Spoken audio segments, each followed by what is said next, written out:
Hey, big bro. Hey, dig this here, man. First and foremost, man, I just wanna thank you from a perspective of just being legendary. Appreciate you, man. You know what I mean? So, Appreciate you. let me cut this down. Let me cut this down, man. I was in the zone for a while. You know what I mean? I love it. I love it. Let's so go. yeah, Let's man. go. You know, listen, Trad. Listen, it's crazy, right? Because I'm gonna get right into it, man. You know, we kind of in the same age bracket. You dig what I'm saying? Watch your mouth, right? But factual. Talk back though, you heard? Yeah, I mean, know it. So, man, I was just in the zone, right? And I wanted to. There's a lot of questions that I wanted to ask since I was a young kid. You know what I mean? All right. And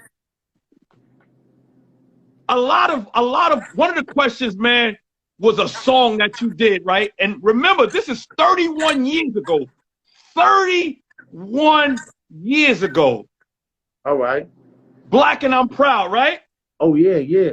Now peep game. Because we gonna walk with me. We gonna go back and forth with it. We gonna tell stories behind these songs, right? Let's get it. But what was so amazing about that song, right, was that, all right, you was like 17, 16, right? I was like 18. I was like 18 at the time. Right, so I'm 2 years younger. And at that time, I'm from the Bronx. You dig what I'm saying? We hearing this song, right? And we're not conscientious, right? But we hear the catch. I'm black and I'm proud, right? So we were in that zone. But lyrically, we wasn't there. Okay. So now fast forward a few years down the line, I get locked up. I got 15 to life. You dig? I become conscientious, right? I get in the zone. Right. I get in the zone. But what was so amazing about that Trad was that I'm saying to myself, yo, Tragedy just a few years ago put out a song, and at that time, we like, damn, we thought that everybody that, you know how it was back in the day, motherfuckers come home, you know, they got knowledge in self, you know, they on the corner, they talking that talk, and a lot of us, man, we ain't trying to hear none of that shit. You dig what I'm saying?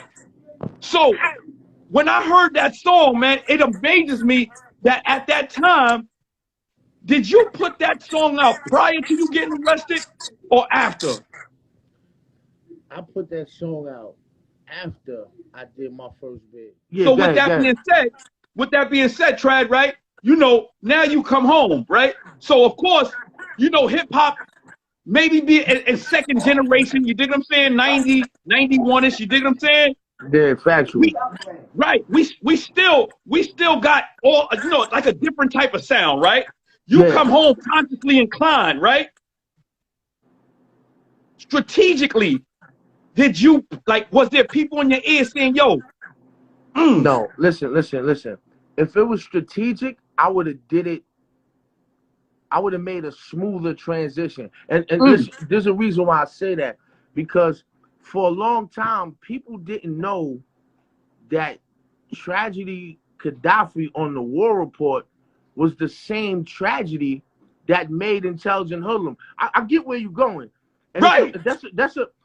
I get where your question is open, and that's a good question, because first and foremost, I gotta say this, like, I have a rich history in this. And this is not something I'm saying for my ego or for my pride. Right. Because I'm so far beyond that.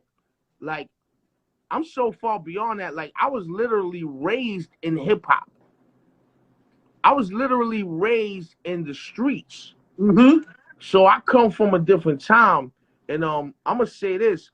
When I made Black and Proud, the reason why I say if I was being strategic, I would have plotted it better and it would have been a smoother transition, is because I was making records as a young Tragedy with Loud Motivator and all that, a lyrical poet, all I drink is Moet. That was me coming from Percy. Yeah, but that was coming from a street side.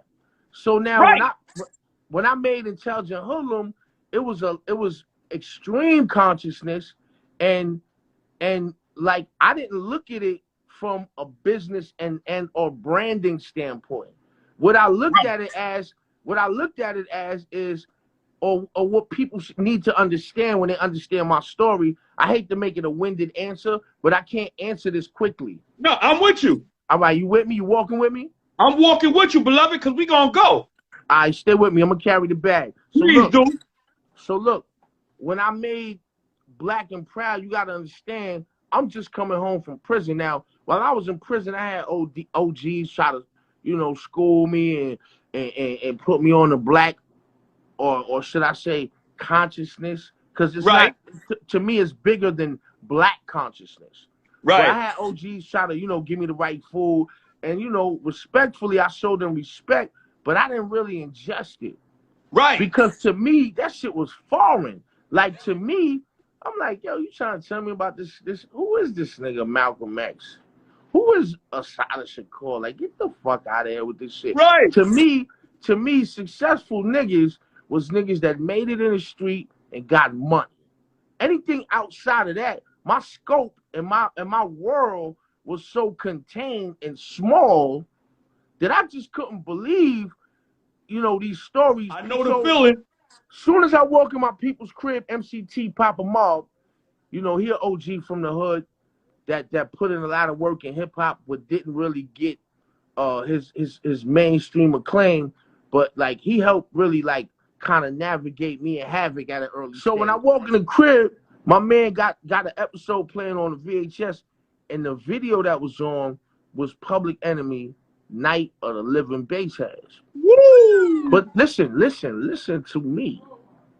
You gotta understand, when I left, dudes wasn't making records like that. The most conscious records I heard prior to me leaving was like The Message by Grandmaster Flash and the Furious Five, Problems in the World Today. Right. What's that? It's Like That by Run DMC. It's Like That. And those were the most, you know, and there's a few others, but those were some of the most conscious records I heard prior to me leaving. This is not a simple answer. So when I come home and I see Night of the Living Bassheads, I'm like this. I drop my bag. My people's, oh, you home, yo? And I'm like, nah, what the fuck is this? You know what I'm saying? At night, he went to sleep, and in the morning, all he had was sneakers on his feet. The Crown Prince used to jam and rock the mic. Yo, he stripped his Jeep to build his pipe. I was like, yo, it spoke to me. So now when I hear this record, I'm like, oh, shit, who the fuck is that? So now my man's like, yo, that's Public Enemy. Now I'm like, wait, the last record I heard from Public Enemy was Because I'm Public Enemy #1. Right. But now they advance their message. And long story longer, that was the first spark. So now I'm working with Marley. And I'm in Marley's crib. So now Marley leaves his phone book on the mix board. So I pick up his phone book and I go through it. And I see Chuck D's number. It's a process. When I saw Chuck D's number, I ain't gonna lie, I copied it out of Marley's phone book. And I would call Chuck D every day. Right? He pick up the phone, I'm like, hey, yo, what's up? Yo, what's up? Yo, what's going on? Yo, let me ask you a question. I'm like, yo, when you talk about Geronimo Pratt, yo, who is that? Yo, Geronimo Pratt is he was one of the leaders of the Black Panther Party. You know what I'm saying? The Black Panthers, you know, they the ones who set up, you know, when you go to free lunch, they're responsible. Right. So Chuck D's breaking all this down to me, and as he's breaking this down to me, I'm going to the library and I'm getting books on these dudes. So now I bring it to this point, right? To fully answer the question. When I made Black and Proud, that wasn't me thinking branding. That wasn't me thinking entertainment and yo, how I'm gonna, you know, exploit this gimmick. That was me, right? Being a warrior. Take it back to the essence. This is when I had to throw my shit on. Hold up. Black and Proud. Factual. Yeah.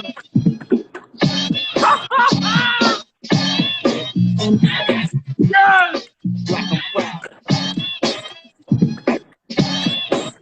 Black History Month. Yes. Black. with the talented format.